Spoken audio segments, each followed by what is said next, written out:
أعوذ بالله من الشيطان الرجيم وما خلقت الجن والإنس إلا ليعبدون ما أريد منهم من رزق وما أريد أن يطعمون إن الله هو الرزاق ذو القوة المتين فإن للذين ظلموا ذنوبا مثل ذنوب أصحابهم فلا يستعجلون فويل للذين كفروا من يومهم الذي يوعدون. الحمد لله رب العالمين حمدا كثيرا طيبا مباركا فيه اللهم لك الحمد كما ينبغي لجلال وجهك ولعظيم سلطانك اللهم لا نحصي ثناء عليك أنت كما أثنيت على نفسك رضينا بالله ربا وبالإسلام دينا وبمحمد نبيا صلى الله عليه وسلم سبحان الله وبحمده عدد خلقه ورضا نفسه وزنة عرشه ومداد كلماته وأشهد أن لا إله إلا الله وحده لا شريك له وأشهد أن محمدا عبده ورسوله أما بعد فقد قال النبي صلى الله تعالى عليه وعلى آله وسلم إن خير الكلام كلام الله وخير الهدي هدي محمد صلى الله عليه وسلم وشر الأمور محدثاتها وكل محدثة بدعة وكل بدعة ضلالة وكل ضلالة في النار اللهم صل على محمد وعلى آل محمد كما صليت على إبراهيم وعلى آل إبراهيم إنك حميد مجيد اللهم بارك على محمد وعلى آل محمد كما باركت على إبراهيم وعلى آل إبراهيم إنك حميد مجيد رب اشرح لي صدري ويسر لي أمري واحلل عقدة من لساني يفقهوا قولي اللهم انفعنا بما علمتنا وعلمنا ما ينفعنا وزدنا علما اللهم إنا نعوذ بك من علم لا ينفع ومن قلب لا يخشع ومن نفس لا تشبع ومن عين لا تدمع ومن دعوات لا يستجاب لها. أعوذ بالله السميع العليم من الشيطان الرجيم من همزه ونفخه ونفثه. وقولهم إنا قتلنا المسيح عيسى ابن مريم رسول الله وما قتلوه وما صلبوه ولكن شبه لهم وإن الذين اختلفوا فيه لفي شك منه ما لهم به من علم إلا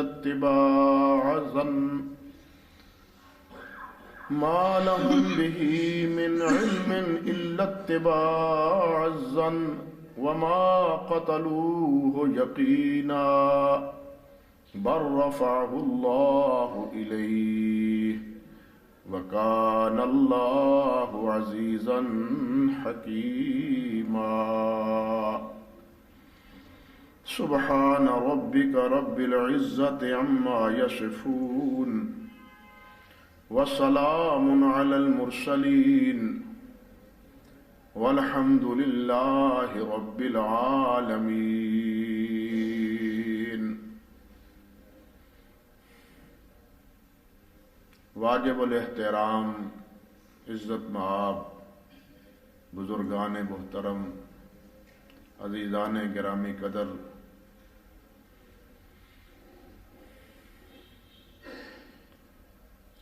قرآن پاک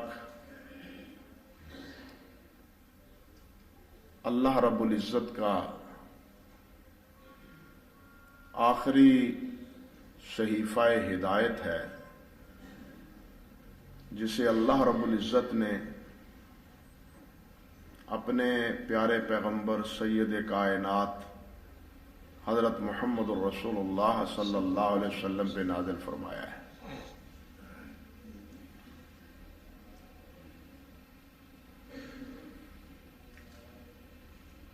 اس کی ایک ایک آیت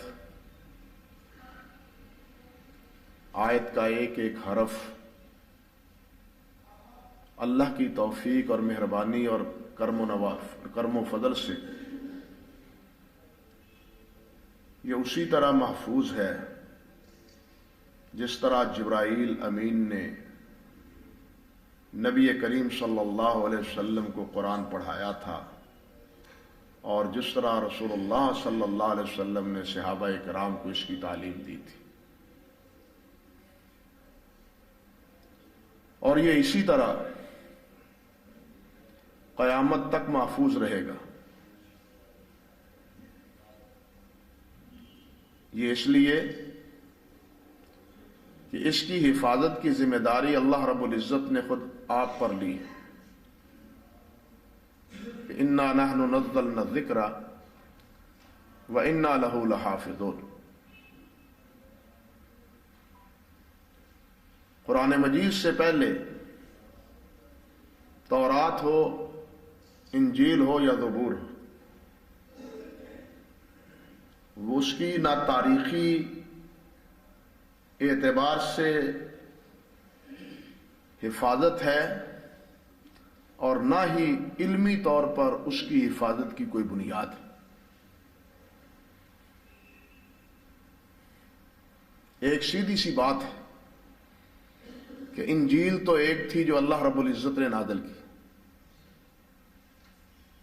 انجیل ایک تھی جسے اللہ رب العزت نے عیسیٰ علیہ السلام پہ نازل کیا تھا، لیکن آج ہمارے سامنے 4 انجیلیں ہیں، متی، مرقس، یوحنا اور لوقا۔ یہ 4 انجیلیں ہیں جو آج ہمارے سامنے موجود ہیں، اور پھر ان چاروں میں تضاد، اختلاف اور مخالفت وہ بھی پائی جاتی ہے۔ حتیٰ کہ آپ حیران ہوں گے کہ انجیل کے بیان کے مطابق عیسیٰ علیہ السلام کے نسب میں بھی اختلاف. باقی بات تو کیا رہی.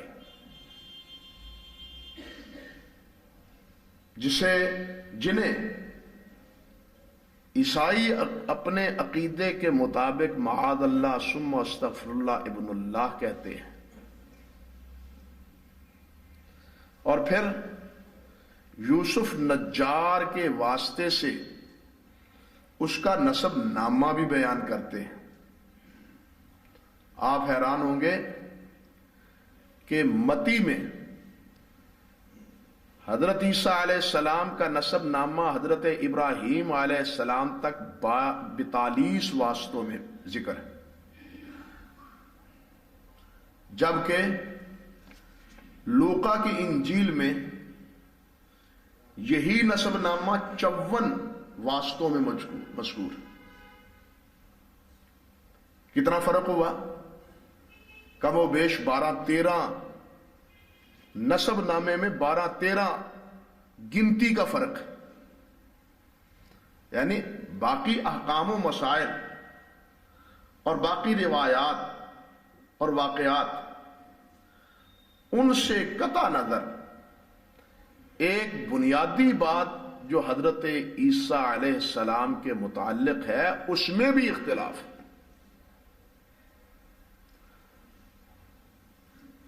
لیکن اللہ کے اس پاک کلام صحیفے میں آج تک کوئی اختلاف مائی کا لال ثابت نہیں کر سکا. خود اللہ نے فرمایا وَلَوْ كَانَ مِنْ عِنْدِ غَيْرِ اللَّهِ، تو پھر کیا ہوتا؟ لَوَجَدُوا فِيهِ اخْتِلَافًا كَثِيرًا. اگر یہ اللہ کے علاوہ کسی اور نے نازل کیا ہوتا، کسی اور کی دسترس میں ہوتا، تو اس میں بہت اختلاف ہوتا. لیکن یہ اللہ کا صحیفہ ہے، اللہ نے نازل کیا ہے، اللہ کا کلام ہے، اور اللہ نے اس کی ذمہ داری لی ہے.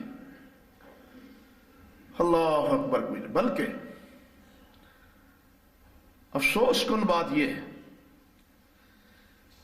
کہ موجودہ بائبل میں جو عہد نامہ قدیم اور عہد نامہ جدید کے نام پہ معروف ہے، اس بائبل میں رب ذوالجلال والاکرام کے بارے میں اور حضرات انبیاء کرام علیہم السلام کے بارے میں جو کہا اور لکھا گیا ہے، پناہ بخدا شرم آتی ہے وہ بات کہتے ہوئے بھی. معلوم نہیں کہ یہ لوگ اسے کس طرح اللہ کی کتاب سمجھتے ہیں. آپ حیران ہوں گے کہ تورات میں یہاں تک لکھا ہوا ہے کہ اللہ رب العزت نے جب زمین و آسمان کا نظام بنایا تو اللہ ذوالجلال پریشان ہو گئے. اللہ رب العزت پریشان ہو گئے، اور بنانے کے بعد اللہ رب العزت نے سستانے کے لیے ہفتے کے دن آرام کیا. اعوذ باللہ من الشیطان الرجیم. رب ذوالجلال فرماتے ہیں وَلَقَدْ خَلَقْنَا السَّمَاوَاتِ وَالْأَرْضَ وَمَا بَيْنَهُمَا فِي سِتَّةِ أَيَّامٍ وَمَا مَسَّنَا مِن لُغُوبٍ. ہم نے یہ سارا نظام بنایا ہے 6 دنوں میں، اور ہمیں کوئی تھکاوٹ نہیں ہوئی، کوئی اکتاہٹ اور تھکاوٹ نہیں ہوئی. لیکن وہاں تاثر رب ذوالجلال والاکرام کے بارے میں کیا ہے کہ اللہ رب العزت تھک گئے اور آرام کیا، اور دلگیر ہوئے، پریشان ہوئے کہ یہ میں نے نظام کیوں بنایا ہے. اندازہ کیجئے کہ رب ذوالجلال والاکرام کی قدرت کاملہ کے حوالے سے کیا تاثر موجود ہے بائبل میں. حضرت نوح علیہ السلام ہے، معاذ اللہ حضرت لوط علیہ السلام. نوح علیہ السلام پر بھی شراب پینے کا الزام ہے، اور لوط علیہ السلام پر شراب پی کے بدکاری کرنے کا بھی الزام تورات میں موجود ہے. آج یہ عیسائیت اور یہودیت مل کے اپنی میڈیا کی زور پر اختیارات ان کے ہاتھ میں یہ آج نبی کریم صلی اللہ علیہ وسلم کے خاکے بناتے ہیں اور نبی علیہ الصلوۃ والسلام کی اہانت کا ارتکاب کرتے ہیں، تو ان کی سرشت یہ ہے، انہوں نے تو نوح علیہ السلام کو نہیں چھوڑا، حضرت ابراہیم حضرت لوط علیہ السلام کو نہیں چھوڑا، حضرت یعقوب اور حضرت یوسف علیہ السلام کو نہیں چھوڑا، ان پر بدکاری کے اور ان پر شراب نوشی کے معاذ اللہ ثم استغفر اللہ الزام اور اعتراض کی، اور یہ سارا بیان کس میں ہے؟ تورات میں بیان موجود ہے۔ اسی طرح آپ اندازہ کریں کہ یہ چیز بھی عہد نامہ قدیم میں موجود ہے کہ شب بھر رات بھر اللہ اور یعقوب علیہ السلام کی کشتی ہوتی رہی، اور رات کا حصہ آخری آیا تو یعقوب علیہ السلام نے اللہ تعالیٰ کو پکڑ لیا، کہا میں اس وقت تک آپ کو جانے نہیں دینا جب تک مجھے برکت نہیں دو گے، نہیں دوں گا جانے۔ اعوذ باللہ من الشیطان الرجیم۔ انہوں نے تو اللہ رب العزت کو ایسے سمجھا جیسے ہمارے انسان کے مقابلے میں انسان ہوتا ہے۔ کیا سمجھا اللہ رب العزت؟ وما قدر اللہ حق قدر ہے۔ ان ظالموں نے اللہ رب العزت کے مقام کو نہیں سمجھا، نہ انبیاء کے مقام کو سمجھا ہے، نہ رب ذوالجلال والاکرام کے مقام کو سمجھا۔ یہ کیفیت اور یہ نوعیت ہے کس کی؟ تورات کی اور انجیل کی، اس میں غلط بیانیوں کی۔ یہی بات میں نے شروع کی ہے اور آغاز میں یہ بات کہی ہے کہ اس قسم کے گھپلوں سے اور اس قسم کے کمزوریوں سے اللہ کا شکر ہے کہ قرآن مجید اللہ کا یہ پاک کلام الحمدللہ پاک ہے اور قیامت تک پاک رہے گا، اور یہ محفوظ ہے، قیامت تک محفوظ رہے گا انشاءاللہ۔ لوگوں کی مخالفتوں کے باوجود، قرآن مجید کی اہانت کے باوجود، قرآن مجید کے خلاف مقدمات کرنے کے باوجود کیا نتیجہ نکلا ہے؟ قرآن پھر بھی محفوظ، اس کی عظمت میں کوئی کمی واقع نہیں ہوئی۔ ان کے جلے دل کے پھپھولے ضرور بڑے ہیں، لیکن کوئی کمزوری یا کوئی نقص اللہ کے فضل و کرم سے وہ اس میں پیدا، قرآن کے مقابلے میں وہ کتابیں مبین بھی بنا کے ظالموں نے دیکھ لی، لیکن وہ کتنی پاپولر ہوئی، لوگوں کے درمیان اس کی کیا قدر و منزلت؟ کچھ بھی نہیں۔ وہ جس طرح اللہ نے فرمایا نا فویل الذین یکتبون الکتاب بایدیہم ثم یقولون ھذا من عند اللہ، اس کی تصدیق آج کے دور میں بھی آپ نے دیکھ لی ہے۔ وہ دیکھی ہے یا نہیں دیکھی؟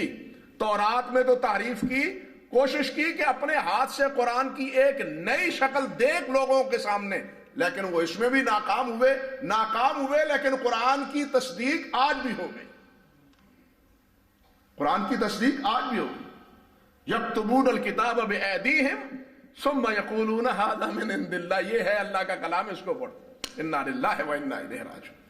اور پھر یہ قرآن ہے وہ ہے کہ جس نے ان کے غلط عقائد، غلط افکار، غلط نظریات، ان کے درمیان، یہود کے درمیان، عیسائیوں کے درمیان، کفار کے درمیان جتنے اعتقادات غلط تھے، قرآن مجید نے اس کی اصلاح کی ہے اور ان کو بتلایا ہے کہ غلط کیا ہے اور صحیح کیا ہے۔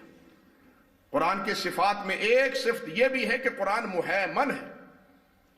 قرآن باقی کتابوں پر کیا ہے؟ مہیمن ہے، نگران ہے۔ اب جو اس میں ہے، جو اس کے مطابق ہے وہ درست ہے، جو اس کے خلاف ہے وہ غلط ہے، اور جو ان کے ہاں عقیدے کی حیثیت باتیں اختیار کر چکی تھیں، قرآن مجید نے ان کی بھی تردید کی ہے۔ غلط اعتقاد وہ مشرکین مکہ کے ہوں، غلط اعتقاد یہودیوں کے ہوں، غلط اعتقاد عیسائیوں کے ہوں، قرآن مجید نے اس کی بھی اصلاح کی ہے اور بتلایا ہے کہ حقیقت واقعی کیا تھی۔ انبیاء کے ذکر میں جس طرح گھپلے تورات میں موجود ہیں، کبھی آپ کو فرصت ملے تو آپ ان کا تقابل قرآن مجید کی آیات سے کر کے دیکھیں، آپ کو ایک حقیقت بین معلوم ہوگی کہ قرآن مجید نے انبیاء کے تقدس کا اہتمام کتنا کیا ہے اور انہوں نے انبیاء کے تقدس کو پائمال کس طرح کیا ہے۔ ایک بین حقیقت میں عرض کرنا چاہتا تھا وہ یہ کہ قرآن پاک نے ان کے تمام عقائد، افکار، ان کی بھی تصحیح کی ہے، ان کی غلطیوں کی نشاندہی کی ہے۔ رب ذوالجلال نے خود فرمایا کہ میرا نبی ان کی عقائد کی، ان کے افکار کی، ان کے اطوار کی تصحیح کرتا ہے، خبردار کرتا ہے کہ یہ غلط ہے، یہ غلط ہے، یہ صحیح۔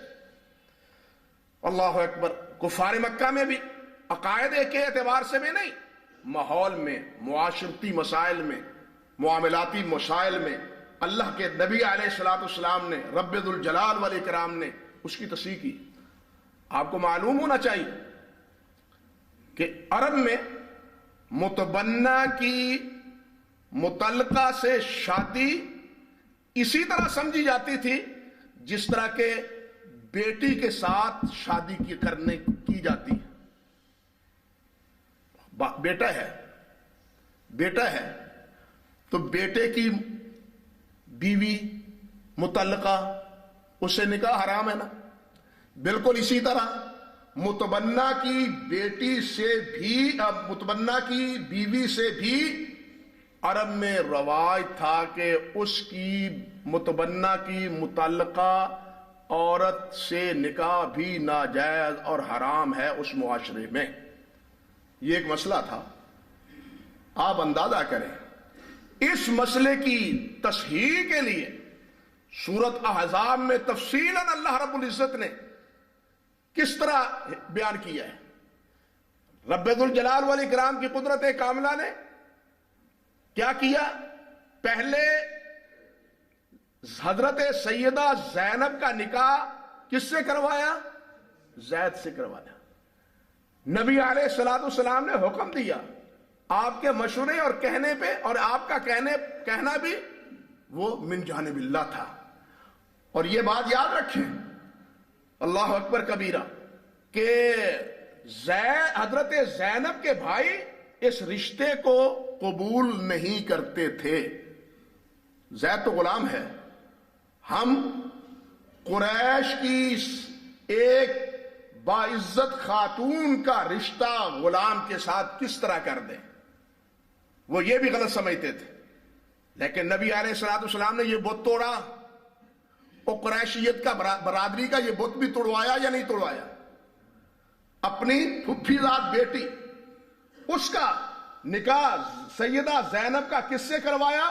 اپنے غلام، حضرت آزاد کردہ غلام حضرت زید سے رضی اللہ تعالی عنہ۔ وہ نہیں چاہتے تھے، اور نہ چاہنے کے نتیجے ہی میں تو اللہ رب العزت نے فرمایا تھا نا، وَمَا كَانَ لِمُؤْمِنٍ وَلَا مُؤْمِنَةٍ إِذَا قَضَى اللَّهُ وَرَسُولُهُ أَمْرًا أَن يَكُونَ لَهُمُ الْخِيَرَةُ مِنْ أَمْرِهِمْ۔ اب یہ آیت اسی ان زینب رضی اللہ تعالی عنہا کے بھائی کے انکار کے تناظر میں نازل ہوئی ہے۔ اللہ رب العزت کے قرآن کی نافرمانی میں نہیں، رسول اللہ صلی اللہ علیہ وسلم کے حکم کی نافرمانی میں اللہ نے یہ آیت نازل کی ہے۔ پھر کیا ہوا؟ نکاح ہونے کے باوجود اب کیا ہے جناب، نبھا نہ ہو سکا۔ نبی علیہ السلام مشورہ دیتے رہے کہ اس نکاح کو نبھاؤ، زندگی گزارو۔ بالآخر حضرت زید رضی اللہ تعالیٰ عنہ نے طلاق دے دی۔ یہ سب کچھ ہو تو رہا تھا نا رب ذوالجلال والاکرام کی طرف سے۔ اب نکاح ختم ہو گیا، اللہ رب العزت نے فرمایا کہ اب اس کے ساتھ نکاح کرو۔ آپ یاد رکھیں کہ اسی واقعے کے بعد اللہ رب العزت نے پتہ ہے کیا کہا ہے؟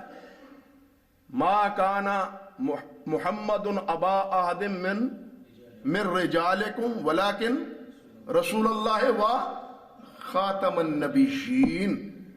یہ کیوں کہا کہ اس رواج کو اگر خاتم النبیین نے ختم نہیں کرنا تو بعد میں نبی تو آنا ہی نہیں جس نے ختم کرنا ہے۔ بات سمجھے یا نہیں سمجھے؟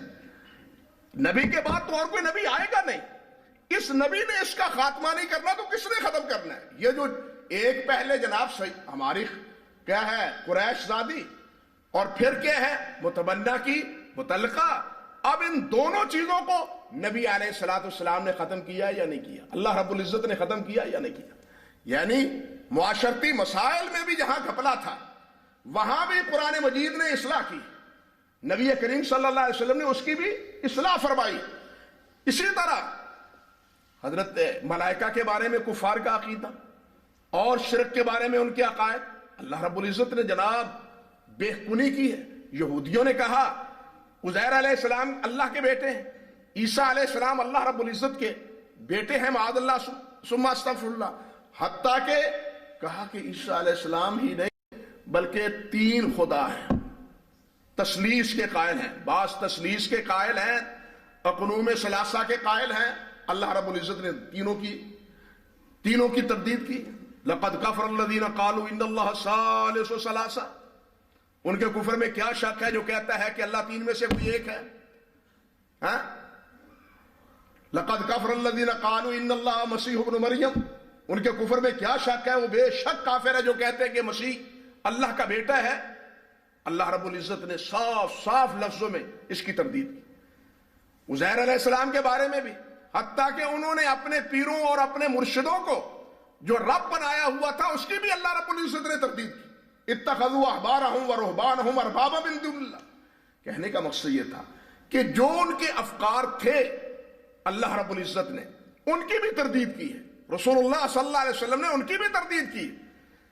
ان کے انہی غلط عقائد میں اور غلط افکار میں حضرت عیسیٰ علیہ السلام کے بارے میں یہودی یہ عقیدہ رکھتے تھے کہ ہم نے ان کو پھانسی پہ موت دی ہے. کہاں؟ صلیب پہ چڑھایا ہے. عیسائی کیا کہتے تھے؟ عیسائی کہتے تھے صلیب پہ موت آئی ہے لیکن 7ویں دن کے بعد عیسیٰ علیہ السلام زندہ ہو گیا تھا.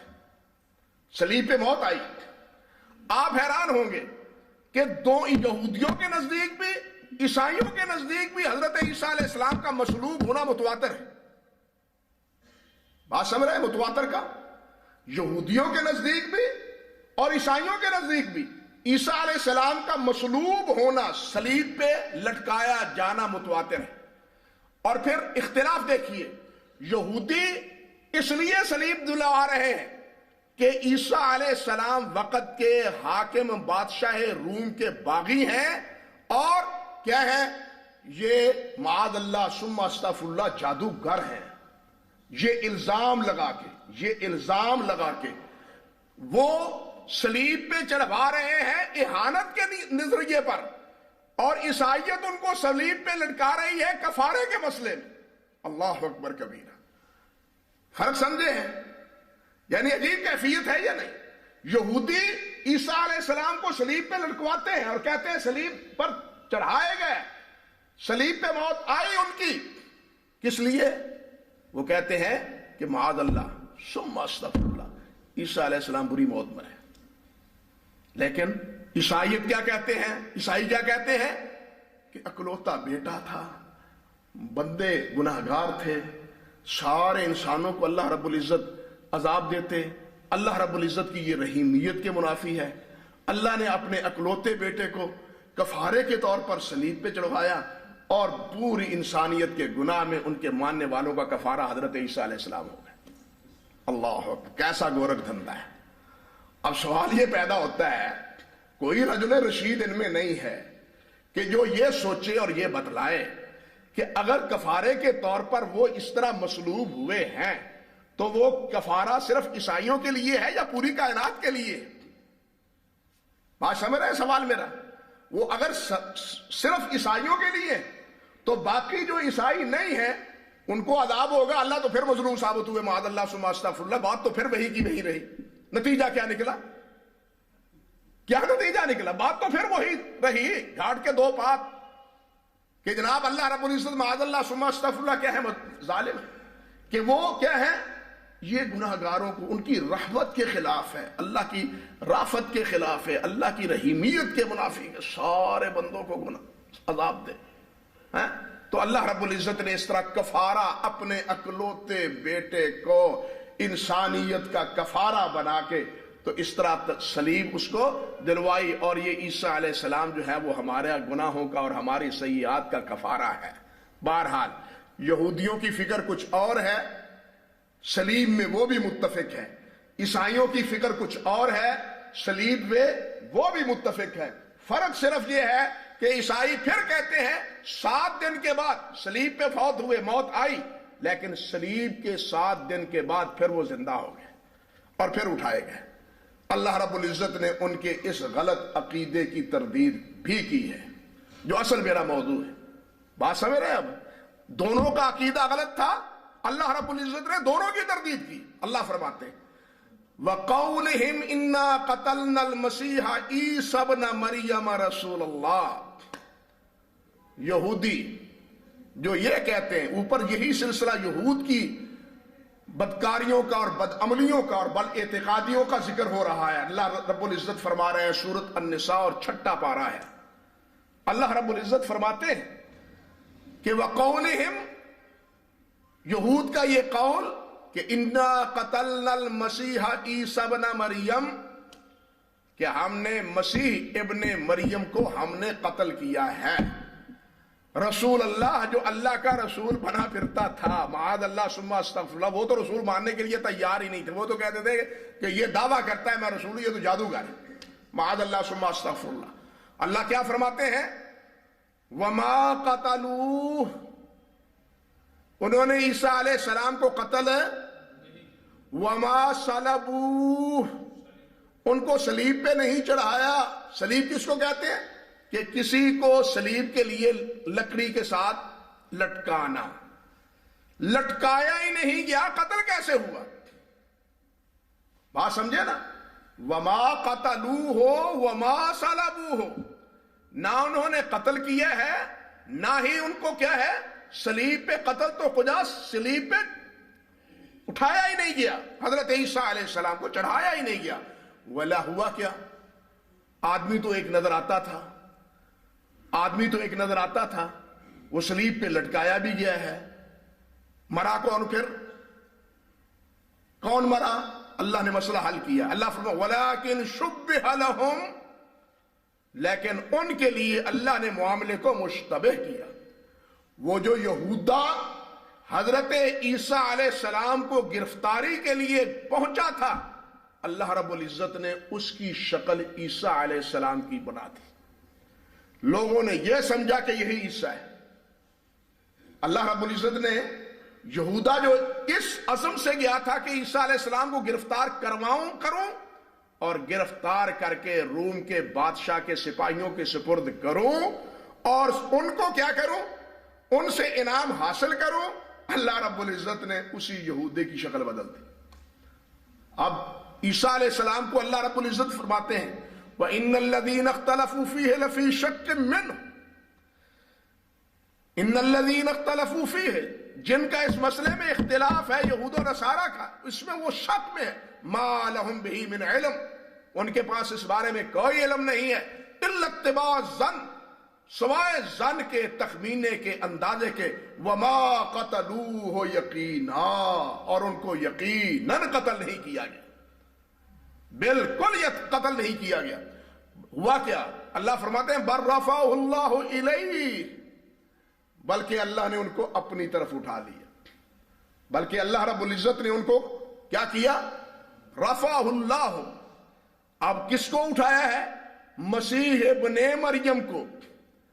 بات سمجھ رہے ہیں نا؟ بات تو مسیح ابن مریم کی ہو رہی ہے، روح ما جسد کی ہو رہی ہے، صرف روح کی نہیں ہو رہی۔ روح پہ مسیح ابن مریم کسی نے نہیں کہا میرا نام ارشاد الحق ہے۔ میرے روح کو کون جانتا ہے یہ کس کا روح ہے؟ میرے روح کا کوئی نام ہے؟ روح کا بھی اسی وقت نام ہے جب یہ روح اس جسم میں موجود ہوتا ہے۔ جب یہ روح نہیں ہے، روح کا نام ختم اور اس جسم کا نام بھی ختم، اٹھا کے قبرستان میں۔ حقیقت یہی ہے نا؟ بس اسی طرح اللہ رب العزت فرماتے ہیں بر رفع اللہ الیہ، بلکہ اللہ رب العزت نے اس کو اپنی طرف اٹھا لیا، اور ساتھ کیا فرمایا؟ وَكَانَ اللَّهُ عَزِيزًا حَكِيمًا، اللہ رب العزت غالب ہے، حکیم ہے، جو کر گزرنا چاہتا ہے کر لیتا ہے، جو کر گزرنا چاہتا ہے کرنا چاہتا ہے، وہ عزیز ہے، غالب ہے، سب مغلوب ہیں۔ واللہ غالب علی امرہ وَلَكِنَّ أَكْثَرَ النَّاسِ لَا يَعْلَمُونَ. فرمایا اللہ اپنے ہر فیصلے پہ غالب ہے، جو چاہتا ہے فیصلہ کرتا ہے اور کر گزرتا ہے، لیکن لوگوں کو پتہ نہیں ہے. لوگ بھول بھولیوں میں پڑے ہوئے ہیں. وہ سمجھتے ہیں کہ شاید اللہ رب العزت غالب نہیں ہے. نہیں، اللہ رب العزت غالب ہے، جو چاہتا ہے کر لیتا ہے. یہاں بھی اللہ رب العزت نے اپنی یہ صفت اسی لیے بیان کی ہے. وَكَانَ اللَّهُ عَزِيزًا حَكِيمًا. غالب ہے اور اس کا ہر عمل حکمت پہ مبنی ہے، حکمت سے خالی نہیں ہے. وہ حکیم ہے. یہ ترکیب کیوں اختیار کی؟ اس کا پس منظر کیوں ہے؟ کیا ہے اس کا سبب؟ کیوں ہے؟ کیا ہے کہ عیسیٰ علیہ السلام کو اس طرح کیوں اللہ رب العزت نے اٹھایا؟ اس کی تفصیل پھر نبی کریم حضرت محمد رسول اللہ نے بتلائی ہے صلی اللہ علیہ وسلم. اور یہ بھی یاد رکھیے کہ یہودیوں نے عیسیٰ علیہ السلام پہ جہاں اور کچھ زیادتی کی ہے، وہاں آپ کو معلوم ہے وہ عیسیٰ علیہ السلام کو معاذ اللہ ثم استغفر اللہ حضرت مریم صدیقہ کو کیا کہتے تھے اور عیسیٰ علیہ السلام کو کیا کہتے تھے؟ سورۃ مریم پڑھی ہے نا آپ نے، وہاں کیا ہے؟ یا اخت ہارون ما کان ابوک امرأ سوء ما کانت امک بغیہ. نہ تیرا باپ برا تھا نہ تیری ماں بری تھی، یہ بیٹا کہاں سے لے آئی ہو؟ یہ کیا کرتوت تم نے کی ہے؟ یہ کہاں سے لے کے آئی ہو؟ فاشارت الیہ قالوا کیف نکلم من کان فی المہد صبیا. وہ اللہ نے تو فرمایا تھا نا کہ اس کی طرف اشارہ کر دینا، آپ خاموش رہنا. تو وہ کہنے لگے آگے سے کیف نکلم من کان فی المہد صبیا. وہ ہماری زبان میں کہتے ہیں ایک چور اور پھر چاتا. ایک تم نے ایسا کیا اور دوسرا کہتی ہے اس بچے سے پوچھ لو، کبھی بچہ بھی بولا ہے؟ تو پھر بچے نے گواہی دی، قال انی عبد اللہ آتانی الکتاب. نبی علیہ السلام نے فرمایا گود میں حضرت عیسیٰ علیہ السلام نے اپنی والدہ کی پاک دامنی کا ذکر کیا. اور یہ اتفاق کی بات ہے، عیسائیت پر اسلام کا احسان ہے. یہودی نبی علیہ السلام کی آمد سے پہلے تک حضرت عیسیٰ علیہ السلام پر الزام دیتے تھے. حضرت عیسیٰ علیہ السلام کی برات کی ہے تو حضرت محمد رسول اللہ نے کی ہے، قرآن پاک نے کی.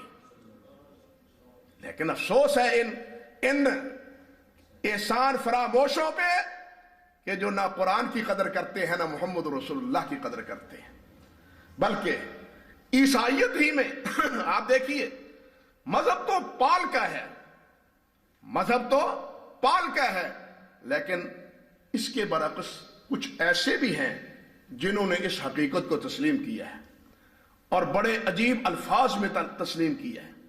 انجیل برنباس کا ایک حصہ جو حضرت عیسیٰ علیہ السلام کے حواریوں میں سے اور جس کی صداقت کو یہ ماننے کے لیے تیار نہیں ہے کیونکہ وہ سب کچھ ان کے عقیدے کے خلاف، کیونکہ مذہب پال کا ہے، نہ عیسیٰ علیہ السلام کا ہے نہ برنباس کا ہے. برنباس نے کیا کہا ہے؟ اس کے الفاظ ہیں، آپ دیکھیں، خدا کی مشیت یہ ہوئی کہ دنیا میں یہودا کی موت پر میری ہنسی اڑائیں گے. دنیا میری موت پر دنیا میں یہودا کی موت پر میری ہنسی اڑائیں اور سب لوگ یہ جانیں گے کہ میں صلیب پر مرا. لوگ یہ سمجھیں گے اور یہ ہنسی اڑتی رہے گی، یہ ہنسی اڑتی رہے گی جب تک محمد صلی اللہ علیہ وسلم خدا کا رسول نہ آ جائے، کہ جب وہ آئے گا اس فریب کو ان پر فاش کر دے گا، اس فریب کو ان پر فاش کر دے گا. برنباس کے الفاظ صفحہ 284 کے آج بھی خود برنباس کی روایت میں موجود ہیں. لیکن میں نے عرض کیا عقیدہ تو پال کا ہے، عقیدہ برنباس کا، یہ حضرت عیسیٰ علیہ السلام کا نہیں ہے.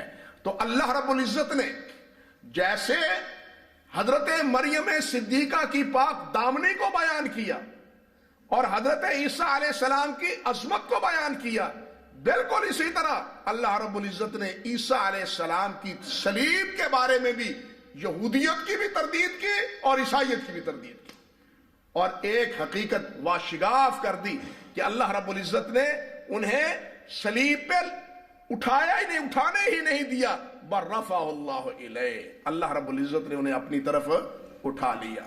دوسرے مقام پہ اللہ رب العزت فرماتے ہیں وَمَكَرُوا وَمَكَرَ اللَّهُ وَمَكَرُوا وَمَكَرَ اللَّهُ، انہوں نے ترکیب کی، تدبیر سوچی، پلاننگ کی، منصوبہ بنایا۔ اللہ نے بھی منصوبہ بنایا، منصوبہ انہوں نے بھی بنایا کہ عیسیٰ علیہ السلام کو نہیں چھوڑنا، صلیب پہ لٹکا دینا ہے، ان کو ختم کرنا ہے۔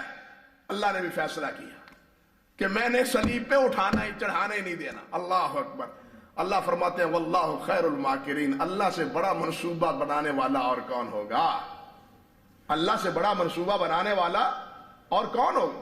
بالکل اسی آیت میں، اسی اسلوب میں آپ اندازہ کریں، اللہ رب العزت نے نبی کریم صلی اللہ علیہ وسلم کے بارے میں بھی ارشاد فرمایا، وَإِذْ يَمْكُرُ بِكَ الَّذِينَ كَفَرُوا لِيُثْبِتُوكَ أَوْ يُخْرِجُوكَ أَوْ يَقْتُلُوكَ وَيَمْكُرُونَ وَيَمْكُرُ اللَّهُ۔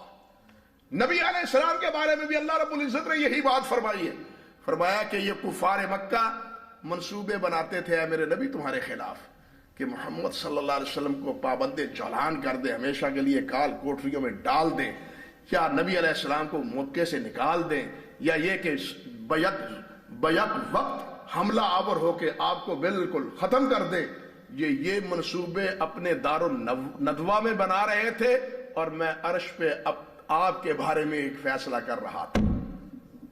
میرا فیصلہ یہ تھا کہ آپ کو بحفاظت یہاں سے نکال کے کہاں لے جاؤں؟ سرزمین مدینہ میں لے گئے یا نہیں؟ مکے والوں کی ساری تدبیرات دھری کی دھری رہی یا نہیں رہی؟ وہ دروازے پہ کھڑے تھے، تلواریں نکال کے سونت کے، اور قدرت الہی دیکھیے، نبی علیہ السلام نے مٹھی خاک کی دی، مٹھی خاک کی اٹھائی ہے، اور جناب سورۃ یاسین کی آیات پڑھتے ہوئے مٹی ڈالی تو ان کے سروں پہ پڑی، وہ سمجھ ہی نہیں سکے کہ ہمارے سروں پہ مٹی پڑی ہوئی ہے، اور نبی علیہ السلام پاس سے گزر گئے۔ یہی بات اللہ رب العزت نے بالکل اسی طرح حضرت عیسیٰ علیہ السلام نے کے بارے میں فرمائی ہے وَمَكَرُوا وَمَكَرَ اللَّهُ وَاللَّهُ خَيْرُ الْمَاكِرِينَ۔ انہوں نے بھی ایک ترکیب سوچی، اللہ نے بھی ایک ترکیب سوچی، اور اللہ بہترین ترکیب سوچنے والا ہے۔ اللہ کے فیصلے بہترین ہیں اور غالب ہے، اللہ جو چاہتا ہے فیصلہ کرتا ہے۔ جس طرح قرآن مجید نے اس مسئلے کو مبرہن کیا ہے واضح اور ٹوک الفاظ میں، بالکل اسی طرح نبی کریم حضرت محمد رسول اللہ صلی اللہ علیہ وسلم نے بھی اس بات کی تفصیل بیان کی۔ حدیث میں آتا ہے، نبی کریم صلی اللہ علیہ وسلم نے فرمایا والذی نفسی بیدہ، حضرت ابو ہریرہ رضی اللہ تعالیٰ عنہ سے صحیح بخاری میں فرماتے ہیں والذی نفسی بیدہ، اس اللہ کی قسم جس کے ہاتھ میں محمد کی جان ہے صلی اللہ علیہ وسلم، لَيُوشَكَنَّ أَن يَنزِلَ فِيكُمْ ابْنُ مَرْيَمَ، ایک وقت آئے گا کہ تم میں نازل ہوں گے، آئیں گے عیسیٰ ابن مریم آئیں گے، ابن مریم آئیں گے، نہ مسیح ابن مریم آئیں گے، نہ کوئی اور کسی نام پہ آئے گا، بلکہ کون آئے گا؟ ابن مریم آئے گا، جو ابن مریم صدیقہ کا جو بیٹا ہے وہ آئے گا۔ فرمایا حکمن عدلن، وہ حکم بن کے آئیں گے، انصاف کریں گے۔ فرمایا فیکسر الصلیب، اللہ اکبر، صلیب کا خاتمہ کر دیں گے۔ صلیب کے خاتمے کا کیا مطلب؟ عیسائیت ختم ہو جائے گی، نبی علیہ السلام کی ملت، دین، قرآن مجید، آپ کی احادیث، اس کے مطابق حضرت عیسیٰ علیہ السلام فیصلے کریں گے۔ صحیح مسلم میں ہے، نبی علیہ السلام نے فرمایا کہ وہ اللہ کی کتاب اور میری سنت سے فیصلے کریں گے۔ لوگوں نے تو پتہ نہیں بہت کچھ کہا ہے، لیکن وہ نہیں کہنا چاہتا، موضوع بدل جائے گا، وہ نہیں بتلانا چاہتا۔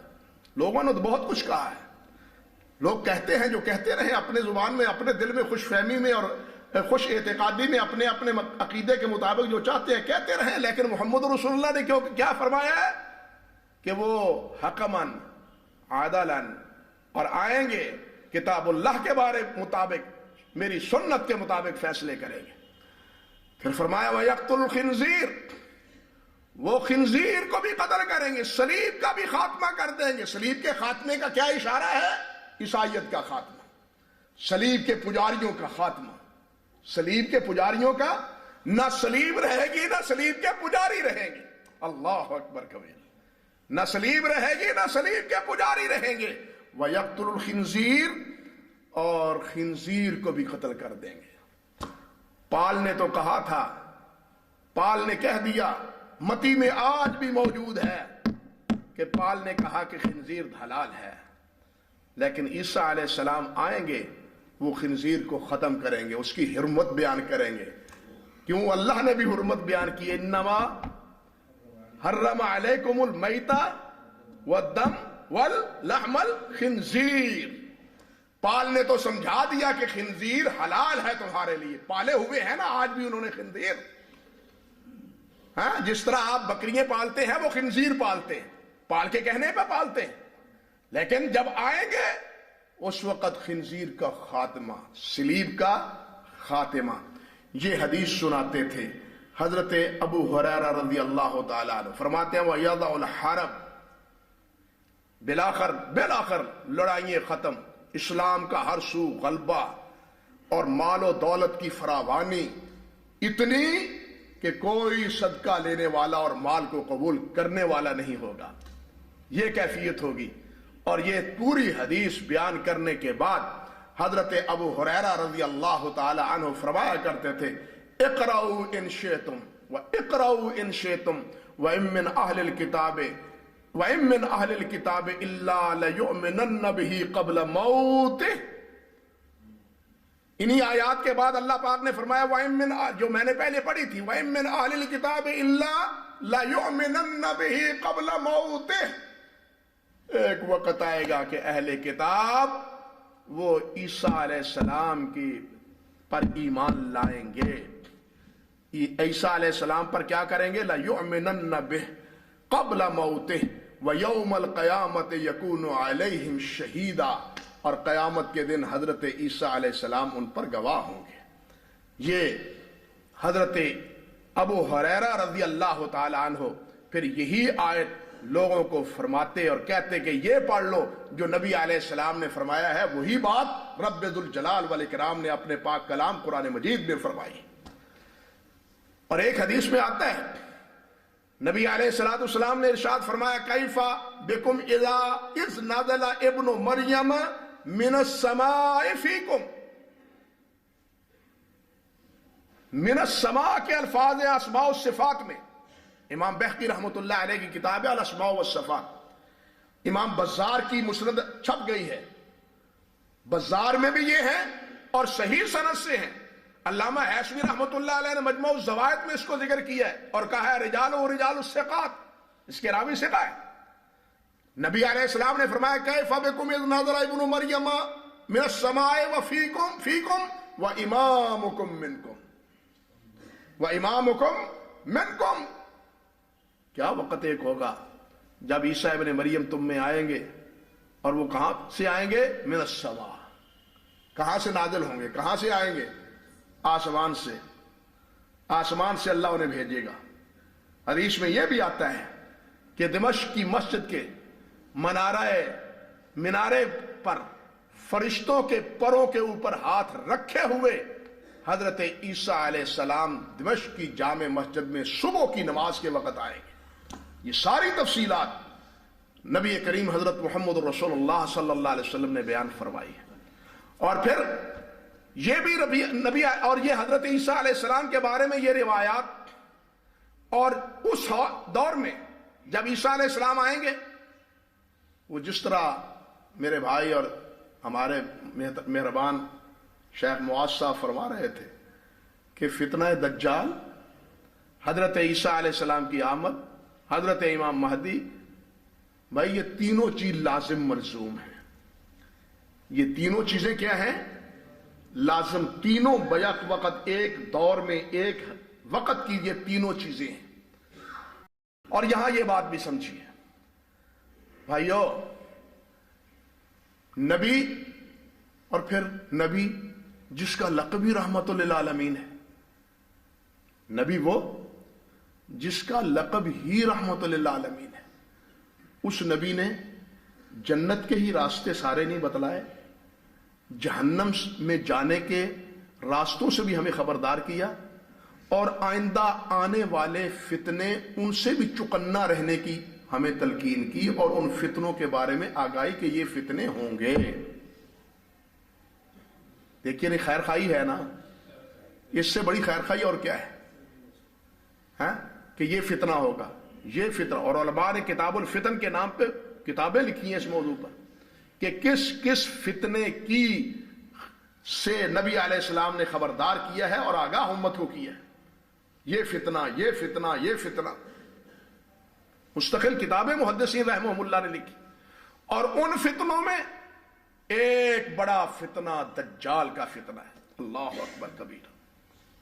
اور یہ جتنے امت میں فتنے ہیں، ان فتنوں میں سب سے بڑا اور سب سے خطرناک فتنہ ہے، اللہ اکبر۔ اللہ ہمیں بچائے، اللہ ہمیں محفوظ رکھے۔ آپ حیران ہوں گے، مسند امام احمد میں حضرت عبداللہ ابن احمد رحمۃ اللہ علیہ سے نے روایت کی ہے زوائد میں، وہ فرماتے ہیں کہ رسول اللہ صلی اللہ علیہ وسلم نے فرمایا لا یخرج الدجال حتی یذهل الناس عن ذکرہ، اللہ اکبر۔ اور ساتھ یہ وحتی تترک الائمہ ذکرہ علی المنابر، یہ ایسے ہمارے حال کی عکاسی ہے جو آج سے 1400 سوا 1400 سال پہلے نبی علیہ السلام نے ہمارے حال کی خبردار دی۔ آپ نے کیا فرمایا؟ سوچئے، فرمایا لا یخرج الدجال حتی یذهل الناس عن ذکرہا، دجال نہیں نکلے گا، اس وقت نکلے گا جب لوگ دجال کا ذکر بھول چکے ہوں گے، اس کے ذکر چھوڑ چکے ہوں گے۔ فرمایا وحتی تترک الائمۃ ذکرہ علی المنابر، خطباء اور ائمہ کرام لوگوں کو اس فتنے سے خبردار کرنے سے ذکر ہی نہیں کریں گے، خبردار ہی نہیں کریں گے۔ خبردار کبھی ہوتا ہے؟ اس پہ خطبے ہوتے ہیں کبھی؟ ہاں، وہ نبی صلی اللہ علیہ وسلم کی حدیث ثابت ہوئی نا، سچی ہوئی نا، آپ کی تو ہر بار سچی ہے۔ آج ہم اس فتنے سے غافل ہو چکے، اللہ ان کا بھلا کرے کہ یہ موضوع ہم آپ کے لیے رکھا، اس سے خبردار کرنے کے لیے۔ ہاں، اللہ اکبر، اللہ انہیں جزا دے۔ نبی علیہ الصلوۃ والسلام نے فرمایا کہ ائمہ بھول جائیں گے، لوگ دجال کے فتنے سے بے پرواہ ہو جائیں گے، اس دور میں دجال کا فتنہ آئے گا۔ حضرت عمر فاروق رضی اللہ تعالیٰ عنہ سے مسند امام احمد میں ہے، اللہ اکبر، اور دوسری حدیث کی کتابوں میں بھی ہے، فرماتے ہیں سیکون فیکم قوم من هذه الامہ، خطبہ کا ارشاد فرماتے ہوئے عبداللہ ابن عباس فرماتے ہیں کہ میں نے خطبے میں منبر پہ حضرت عمر فاروق سے سنا، وہ فرماتے تھے سیکون فیکم قوم من هذه الامہ، نبی علیہ السلام کی امت میں کچھ لوگ ایسے ہوں گے، کون؟ یکذبون بالرجم، جو رجم کا انکار کریں گے، اللہ اکبر کبیر، اللہ اکبر۔ آج رجم کا انکار کرنے والے دانشور موجود ہیں، مفسر کہلانے والے موجود ہیں نا۔ نبی حضرت عمر فاروق وہ فرماتے ہیں کہ تم میں اس امت میں ایسے بد نصیب لوگ ہوں گے جو رجم کا ایک وقت آئے گا انکار کریں گے، وَيُقَذِّبُونَ بِالدَّجَّالِ، ایسے بھی ہوں گے جو دجال کا انکار کریں گے۔ آج بھی لوگ ایسے ہیں جو دجال کا سرے سے انکار ہی کرتے ہیں، معاذ اللہ۔ فرمایا وَيُقَذِّبُونَ بِطُلُوعِ الشَّمْسِ مِن مَغْرِبِهَا، وہ اس کا بھی انکار کریں گے کہ سورج مشرق کی بجائے مغرب سے نکلے گا۔ نبی علیہ السلام نے یہ بھی قیامت کی علامتوں میں بتلایا ہے نا کہ بالآخر سورج کا کدھر سے نکلے گا؟ مشرق اپنی رفتار چھوڑ کے مغرب کی طرف سے نکلے گا۔ یہ قیامت کی آخری ایک نشانی، بہت بڑی نشانی ہوگی، اللہ۔ اور اس کے بعد توبہ کا دروازہ بھی بند، اس کے بعد توبہ کا دروازہ بھی کیا ہے؟ بند۔ فرمایا وَيُقَدِّمُونَ عَذَابَ الْقَبْرِ، کچھ ایسے بھی ہوں گے بد نصیب جو عذاب قبر کا انکار کریں گے۔ معتزلہ، خوارج، اور آج کے جناب پاکستان میں بھی فتنے یہ موجود ہیں جو کہتے ہیں کہ عذاب قبر نہیں ہے۔ آج کے عقل مند ہیں، دانشور ہیں، عقل پر اپنی دین کی بنیاد رکھنے والے، اپنی فکر پر، یہ اتنا بھی نہیں سوچتے کہ ہماری عقل مقدم ہے یا رسول اللہ کی عقل مقدم ہے۔ ہائے ہائے ہائے، کس کی عقل سے تقابل ہو رہا ہے؟ میری عقل میں نہیں آتا، یہ تو عقل کا امتحان ہے. میں کہا کرتا ہوں یہ ہماری عقل کا امتحان ہے. بات سمجھیے, یہ میری عقل کا امتحان ہے کہ تیری عقل میں اللہ کے رسول کی بات آتی ہے یا نہیں آتی, تمہیں ماننا ہے. تمہارا ایمان یہ ہے تمہاری عقل میں آئے یا نہ آئے اللہ کے رسول کا فرمان تمہیں ماننا چاہیے. یہ عقل کا امتحان ہے. یہ عقل اللہ نے اوپر بٹھا رکھی ہے. یہ کہاں اوپر ہے. اس میں بڑا تفوق ہے, بڑی بلندی ہے, بڑی رعونت ہے. اوپر جو چیز ہوتی ہے اس میں رعونت ہوتی ہے نا, اس میں بھی بڑی رعونت ہے. خود رائی ہے. خود رائی ختم کریں, رعونت ختم کریں, کبر ختم کریں, عاجزی اور انکساری اور اطاعت اور فرما برداری پیدا کریں. یہ عقل کا امتحان ہے. یہ عقل کا امتحان ہے. حضرت عمر فرماتے ہیں وَيُقَدِّمُونَ بِالشَّفَاعَةِ, وہ بھی ہوں گے جو قیامت کے دن شفاعت کا انتظار کریں گے, شفاعت کا انکار کریں گے. شفاعت کا انکار کرنے والے موت اللہ موجود رہے. یہ ہوئی ہے. حضرت عمر فاروق فرماتے ہیں رضی اللہ تعالی عنہ وَيُقَذِّبُونَ بِقَوْمٍ يَخْرُجُونَ مِنَ النَّارِ بَعْدَ مُمْتَحَشُّوا, اور وہ اس قوم اس حدیث کا بھی انکار کریں گے جو نبی علیہ السلام نے فرمایا کہ جہنم میں جائیں گے گناہگار تو سفارش سے ان جہنم کے جو کولے بنے ہوئے ہوں گے ان کو نکال کے مائے حیات ان پہ ڈال کے, مائے حیات میں ڈال کے ان کی نشو و نما صحیح کر کے پھر انہیں جنت میں ڈال دیا جائے گا. وہ اس کا بھی انکار کریں گے. نبی حضرت عمر فاروق فرماتے ہیں اس کے بعد کیا, فَلَئِنْ أَدْرَكْتُهُمْ لَأَقْتُلَنَّهُمْ قَتْلَ عَادٍ وَثَمُودَ. اللہ اکبر. اگر میں ان بدبختوں کو پالوں تو میں انہیں ان کا قتال کروں, گردنیں اڑا دوں, جس طرح اللہ رب العزت نے سمود اور عاد کی قوم کا بیڑا غرق کر دیا تھا. یہ حضرت عمر فاروق فرماتے ہیں. صحیح سند کے ساتھ حضرت عمر فاروق رضی اللہ تعالیٰ عنہ نے خبردار کیا ہے کہ یہ لوگ آئیں گے, دجال کا انکار کریں گے, عذاب قبر کا انکار کریں گے, شفاعت کا انکار کریں گے, اور ہو رہا ہے. اللہ, دجال کا انکار کرنے والے بھی یہ افسانے ہیں جی, اور جی بس افسانے ہیں جی, انا للہ و انا الیہ راجعون. رسول اللہ کے فرمائے ہوئے افسانے ہو گئے, آج افسانے نظر آتے ہیں. حتیٰ کہ آپ اندازہ کریں, حافظ ابن حجر نے تلخیص میں کہا ہے کہ حضرت عیسیٰ علیہ السلام کے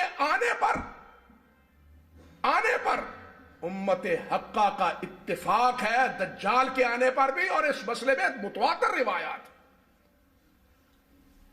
حضرت نواز صدیق حسن رحمۃ اللہ علیہ نے حجج الکرامہ, علامہ شوقانی رحمۃ اللہ علیہ نے التوضیح فیما تواتر فی منتظر الدجال والمسیح, علامہ شوقانی نے الاعلام بحکم عیسیٰ ابن علیہ السلام مستقل کتابیں لکھی ہیں حضرت عیسیٰ علیہ السلام کی آمد پر اور فتنہ دجال پر. اس آخری دور میں ہمارے حضرت شیخ علامہ ابن البانی رحمۃ اللہ علیہ, انہوں نے بھی مستقل رسالہ لکھا ہے, اور شیخ البانی کہتے ہیں 40 صحابہ سے دجال اور عیسیٰ علیہ السلام کی روایات مروی. کتنے صحابہ سے؟ 40. متواتر کہاں رہا؟ 40 حدیث کا انکار, ان کی تعویل انا للہ و انا الیہ راجعون. اور پھر یہ اتنا خطرناک فتنہ, رسول اللہ فرماتے ہیں صلی اللہ علیہ وسلم کہ ہر نبی نے اس فتنے سے خبردار کیا اپنی امت کو. اللہ اکبر, ہر نبی نے. یہ اتنا خوفناک اور خطرناک فتنہ ہے جس سے ہم بے نیاز اور بے فکرے ہو بیٹھے. نبی علیہ الصلوۃ والسلام نے اس کی تفصیل بیان کرتے ہوئے تھوڑی سی باتیں ارشاد فرمائی ہیں, ذرا سوچئے اور سنیے. نبی علیہ الصلوۃ والسلام نے فرمایا کہ عیسیٰ علیہ السلام حضرت یہ فتنہ دجال, آپ نے فرمایا تعوذوا باللہ من اربع, تعوذوا باللہ من اربع, اللہ سے پناہ لیا کرو, اللہ کی پناہ لیا کرو, اللہ اپنی حفاظت میں اپنی پناہ میں رکھیو 4 چیزوں سے. کون سی چیزیں؟ اللہم انی اعوذ بک من عذاب جہنم, اللہم انی اعوذ بک من عذاب القبر, اللہم انی اعوذ بک من فتنة المحیاء والممات, اللہم انی اعوذ بک من فتنة المسیح الدجال. فرمایا 4 چیزوں سے پناہ مانگ. آپ حیران ہوں گے, ابن حزم نماز کے فرائض ذکر کرتے ہوئے کہتے ہیں یہ دعا پڑھنا بھی فرض ہے. محلہ میں ابن حزم کہتے ہیں کہ یہ دعا پڑھنے بھی فرض. اختلاف ہو سکتا ہے، علماء کرتے ہیں، فقہا کرتے ہیں، یہ ان کا رجحان ہے. ابن حزم رحمۃ اللہ علیہ کا وہ کہتے ہیں حکم دیا اللہ کے رسول نے، اور حکم فرضیت کا حکم رکھتا ہے. اللہ اکبر. بارہ یہ ان کی اپنا سوچ ہے. علماء اور فقہا کے مابین یہ اختلاف ہوتا ہے. ابن حزم نے اس کی اتنی تاکید کی ہے کہ یہ فرض ہے کہ یہ دعا میں تشہد میں یہ دعا پڑھا کریں، کیونکہ اس کا اللہ کے نبی نے حکم دیا ہے. تشہد میں یہ دعا چار چیزوں سے تشہد میں اذا فرغتم من التشہد فی آخر فی آخری، تشہد کے آخر میں تم یہ پڑھا کرو، اور چار چیزوں سے کیا ہے؟ پناہ طلب کیا کرو. اللہ اکبر کبیرہ. نبی علیہ الصلوۃ والسلام نے ارشاد فرمایا ہے، آپ فرماتے ہیں کہ وہ دجال آنے والا، اللہ اکبر، کہ آپ کے یا ایھا الناس، لوگو انہا لم تکن فتنۃ علی وجہ الارض، اللہ، انہا لم تکن فتنۃ علی وجہ الارض، زمین کی تختے پر ایسا کوئی فتنہ ذریت آدم پر نہیں آئے گا جتنا فتنہ دجال کا ہو. پوری ذریت آدم پر فتنے آئے ہیں، لوگوں آزمائشیں آئی ہیں، ابتلا آئے ہیں، امتحانات ہوئے ہیں، لیکن سب سے بڑا ابتلا اور سب سے بڑی آزمائش اولاد آدم پر کیا فرمایا رسول اللہ نے صلی اللہ علیہ وسلم؟ فتنہ دجال ہوگا. وَإِنَّ اللَّهَ لم يبعث نبیا الا حذر امته بالدجال. جس کو بھی اللہ نے نبی بنایا ہے، ہر نبی نے فتنہ دجال سے خبردار کیا ہے. اللہ اکبر. ہر نبی نے فتنہ دجال سے خبردار کیا ہے. فرمایا وَأَنَا آخِرُ الْأَنْبِيَاءِ وَأَنْتُمْ آخِرُ الْأُمَمِ، میں آخری نبی ہوں، تم آخری امتی ہو. میں بھی اپنا فریضہ ادا کر رہا ہوں، ذمہ داری نبھا رہا ہوں، اور تمہیں فتنہ دجال سے خبردار کر رہا ہوں جس طرح پہلے انبیاء نے خبردار کیا. یہ ساری تمہید بیان کرنے کے بعد پھر نبی علیہ الصلوۃ والسلام نے یہ بات فرمائی کہ وہ ایسا بدبخت ہوگا، پہلے نبوت کا دعویٰ کرے گا کہ میں نبی ہوں، پھر اسی پہ قانے نہیں ہوگا، آگے بڑھ کے وہ کہے ربوبیت کا دعویٰ کرے گا کہ میں رب ہوں تمہارا. اور ربوبیت کے لیے کیا ہے؟ وہ انسان کو لوگوں کے سامنے دو ٹکڑے کرے گا، دو ٹکڑے کر دے گا. دو ٹکڑے کرنے کے بعد کہے گا قوم بیزنی، میرے حکم سے کھڑے ہو جاؤ. وہ آدمی کھڑا ہو جائے گا، زندہ ہو جائے گا. اس سے پوچھے گا تیرا رب کون ہے؟ رسول اللہ صلی اللہ علیہ وسلم نے فرمایا کہ شیطان وہ انسان کی شکل میں آ کے کہے گا کہ اس کا رب تو ہے. اس کا رب کون ہے؟ تو ہے. اور لوگ دیکھ رہے ہوں گے یہ کتنی بڑی آزمائش، کتنا بڑا فتنہ. پھر اسی پہ نہیں، اللہ رب العزت کے پیارے پیغمبر نے فرمایا وہ لوگوں کے فوت شدگان کی قبروں پہ لے جائے گا ان کو. آؤ میں تمہیں دکھاؤں اپنی ربوبیت کا ثبوت، اپنے رب ہونے کی دلیل. ہاں بھائی، تیرے باپ کی قبر کون سی ہے؟ تیری ماں کی قبر کون سی ہے؟ ان کو کہے گا کہ اٹھو میرے حکم سے قبر سے. اس کے والدین اٹھیں گے، قبر سے اٹھیں گے. بتلاؤ تمہارا رب کون ہے؟ جو جس کو تم کہتے ہو وہ تو تمہیں نظر نہیں آتا، میں تمہیں نظر آتا ہوں. دیکھو زندگی موت میرے ہاتھ میں ہے، زندگی موت میرے ہاتھ میں ہے. میں مارتا ہوں، میں کس زندہ کرتا ہوں. مرے ہوئوں کو میں اللہ نے مار دیا، میں نے جس کو تم اللہ کہتے ہو اس نے مارا ہے، میں نے زندہ کر دیا. میری ربوبیت میں کوئی شک رہتا ہے؟ اعوذ باللہ من الشیطان الرجیم. پھر نبی علیہ السلام نے فرمایا کہ وہ ہوا کو حکم دے گا ہاں بھائی بادل لے آؤ، برسو بارش. زمین کو کہے گا انگوریاں نکالو، پھل نکالو، سبزہ نکالو. جناب بے آب و گیا زمین جو ہے لہلہا اٹھے گی. بتلاؤ یہ کام کس کے ہیں؟ اور رب کے علاوہ کوئی اور یہ کام کر سکتا ہے؟ میرے رب ہونے میں کوئی شک ہے؟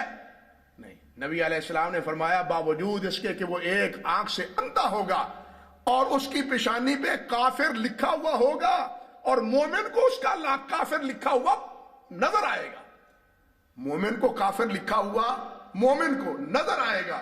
اللہ اکبر. اور مومن جب اس کی اس کرتوتوں کو دیکھے گا تو پھر کہے گا صحیح مسلم میں ہے کہ تم تو وہی دجال ہو جس کی خبر نبی کریم حضرت محمد رسول اللہ نے دی تھی صلی اللہ علیہ وسلم. اندازہ کیجئے کتنا خوفناک. آج کرامتیں دیکھ کے ہم تو اپنا ایمان کھو بیٹھتے ہیں. کیوں بھائی یہ حقیقت ہے یا نہیں؟ ایک وہ جو نماز نہیں پڑھتا، ایک وہ جو پاکی پلیتی کا اہتمام نہیں کرتا، ایک وہ جو اللہ کے نبی کی سنتوں کی بغاوت کرتا ہے اور اس کے ساتھ کتے لڑاتا ہے، اس کے علاوہ سور لڑاتا ہے، شکار کرتا ہے جانوروں کے ساتھ. ہم آج اس کو اپنا مرشد اور رہنما بنا بیٹھے. یہ ہو رہا ہے یا نہیں ہو رہا آپ کے سامنے؟ بتاؤ. جب یہ ہمارے ایمان کی کیفیت ہے تو دجال آ کے سب کچھ یہ دکھائے گا تو اس کو اپنا رب نہیں مانیں گے تو کیا کریں گے؟ سوچئے ذرا، اللہ کے لیے سوچئے. جو فریفتہ ہے اور جن کی نگاہیں خیرہ ہو جاتی ہیں کس پر؟ کرامتوں پر. وہ صاحب کرامت ہے. بزرگوں نے کیا کہا ہے؟ کرامت نہ دیکھو، استقامت دیکھو. بات سمجھے ہو؟ کرامت نہ دیکھو، کیا دیکھو؟ استقامت. اللہ نے کرامت کا مطالبہ نہیں کیا، اللہ نے استقامت کا تم سے مطالبہ کیا. بات سمجھے ہو؟ اس کرامت نہیں دیکھنی تم نے. اور کرامت سب سے زیادہ دکھائے گا دجال. اس وقت اپنا ایمان کھو بیٹھے گے ہم کہ یہ تو بڑی کرامتیں دکھاتا ہے. زندوں کو مردوں کو زندہ اور زندوں کو مردہ، بارشیں یہ برساتا ہے، پھل یہ اگاتا ہے، ہاں جی بادل یہ لے آتا ہے. اب اس کے جناب پہنچے ہوئے میں کیا شک ہے؟ اور نبی علیہ السلام نے فرمایا کہ یہود اس دجال کے پیروکار ہوں گے. یہود اس دجال کے کیا ہوں گے؟ پیروکار ہوں گے. نبی علیہ السلام نے یہ بھی فرمایا، اللہ اکبر. آپ نے فرمایا کہ یہ دجال کہاں آئے گا؟ عیسیٰ علیہ السلام اسی حالت میں، اس کی اسی کرتوت میں یہ سب کچھ دکھا رہا ہوگا کہ منارہ بیضاء پر اللہ رب العزت صبح کی نماز کے وقت حضرت عیسیٰ علیہ السلام کو بھیجیں گے. حضرت امام مہدی وہاں ہوں گے، نماز پڑھا رہے ہوں گے، نماز کے لیے اقامت ہو چکی ہوگی. حضرت عیسیٰ علیہ السلام سے کہیں گے حضرت مہدی. نبی علیہ السلام نے یہ بھی فرمایا ہے کہ مہدی من اطرتی من اولاد فاطمہ، وہ میری آل اولاد سے ہوگا، فاطمہ کی اولاد سے ہوگا، سیدہ فاطمہ رضی اللہ تعالی عنہا. نبی علیہ السلام کی صاحبزادی سیدہ خاتون جنت کی سردار، اللہ اکبر کبیرہ. ان کی نبی علیہ السلام نے فرمایا کہ اولاد سے ہوگا اور اس کا نام بھی میرا نام ہوگا. ہندوستان میں ایک بڑا فتنہ محمد مہدی کا ہوا تھا 9ویں صدی میں. اس کا نام بھی محمد تھا، اس کی والدہ کا نام بھی فاطمہ تھا. اسی بنیاد پہ مہدوی فرقہ چل نکلا اور لوگ گمراہ ہوئے اس کے پیچھے. اتفاق ایسا ہے، یعنی اتفاق ایسا کہ اس کی والدہ کا نام بھی فاطمہ اور اس کا نام بھی محمد. اور کہنے لگا میں مہدی ہوں. مہدی مر گیا، نہ عیسیٰ علیہ السلام آئے نہ دجال آیا. لوگوں نے اپنا ایمان کا کباڑا کیا، ایمان فروخت کیا. ہمارا تو حال یہ ہے، جو دعویٰ لے کے اٹھتا ہے، قادیانی لے کے اٹھے تب، بہاؤلہ اٹھ کے لکھے اٹھے تب، ہاں جی محمد مہدی لکھ دے تب. وہ عرب میں 79 میں کیا ہوا تھا؟ وہ ایک دجال نے آ کے بیت اللہ میں کیا کیا؟ میں مہدی ہوں. لوگ اس کی بیعت کو لیے اڑ پڑے. انا للہ و انا الیہ راجعون. وہ اللہ والو، اللہ کے نبی صلی اللہ علیہ وسلم نے کچھ علامات بیان کی ہیں، کچھ نشانیاں بیان کی ہیں. آپ تو غلط نہیں کہہ سکتے، رسول اللہ تو غلط نہیں فرما سکتے. ہمارا ایمان ہے، ہمارا تو ایمان ہی یہ ہے کہ آپ زمین آسمان اپنی رفتار چھوڑ سکتے ہیں. یہ زمین و آسمان سیارگان نظام بدل سکتا ہے بالفرض، لیکن اللہ کے رسول کا فرمان نہیں بدل سکتا. وہ غلط نہیں ہو سکتا، وہ جھوٹا نہیں ہو سکتا. اگر آپ صادق ہیں تو ہر بات سچی ہے. آپ صادق ہیں تو آپ کی ہر بات کیا ہے؟ سچی ہے. اور اس کو ہمیں اسی طرح ایمان اس پر رکھنا اور لانا چاہیے. نبی علیہ السلام نے فرمایا، آپ حیران ہوں گے، نبی علیہ السلام نے فرمایا کہ حضرت عیسیٰ علیہ السلام اس دجال کو طلب کریں گے، فَيَطْلُبُهُ حَتَّى يُدْرِكُهُ بِاللُّدْ فَيَقْتُلُهُ۔ حضرت عیسیٰ علیہ السلام لد کے مقام پر دجال کو پائیں گے اور اس کو قتل کریں گے۔ آج اسرائیل کا جو ایئرپورٹ ہے وہ اسی لد مقام پر ہے، پتہ ہے یا نہیں؟ اسی لد مقام پر ہے، اسی لد جس کی کا نام لیا ہے اللہ کے رسول صلی اللہ علیہ وسلم نے۔ بلکہ دیکھیے ایک اور فرمان نبی علیہ السلام نے فرمایا، حتیٰ کہ ہر درخت، ہر پتھر، ہر دابا، ہر لکڑی جس کے پیچھے، کیونکہ یہودیوں کی کا خاتمہ ہو رہا ہوگا، صلیب ختم ہو رہی ہوگی، یہ کیا ہے اپنا خنزیر ختم کیا جا رہا ہے، یہودیت کے سارے جھوٹ نمایاں ہو رہے ہوں گے، تو یہ چیزیں بول بول کے کہیں گی نبی علیہ السلام نے فرمایا، یہ کہیں گی یا عبد المسلم، یا عبد او بندے مسلمان بندے، ہاذا یہودیون اقتل ہو، ہاذا یہودیون، یہ یہودی ہے اس کو قتل کرو۔ نبی علیہ السلام نے فرمایا ہر پتھر، ہر درخت، ہر چیز بولے گی الا الغرقد، غرقد درخت یہ یہودیاں کا ہے وہ نہیں بولے گا۔ جاؤ پوچھو، آج بھی لد کے مقام پر اسی غرقد درخت کی آبیاری ہو رہی ہے، اسی درخت کا نام آج اسی لد جگہ پر آبیاری ہو رہی ہے، یہود کر رہے ہیں۔ یہ فیصلے تو اللہ نے پہلے سے اپنے نبی علیہ الصلوۃ والسلام سے کروا دیے ہے، لیکن یہ وہی مکروا ومکر اللہ واللہ خیر، پتہ ہے یہ تو نہیں، یہودیوں کو پتہ نہیں ہے کہ یہ ہوگا، لیکن کیا کریں، اللہ کا فیصلہ ہوگا، لد مقام پر قتل ہوگا، اور یہی درخت یہ پناہ دے گا یہودیوں کو، اس میں چھپیں گے، لیکن مسلمان ایک ایک یہودی کا تحقیق کریں گے، ایک ایک یہودی کو۔ اللہ سبحانہ و تعالی اس فتنہ دجال سے ہمیں محفوظ رکھے۔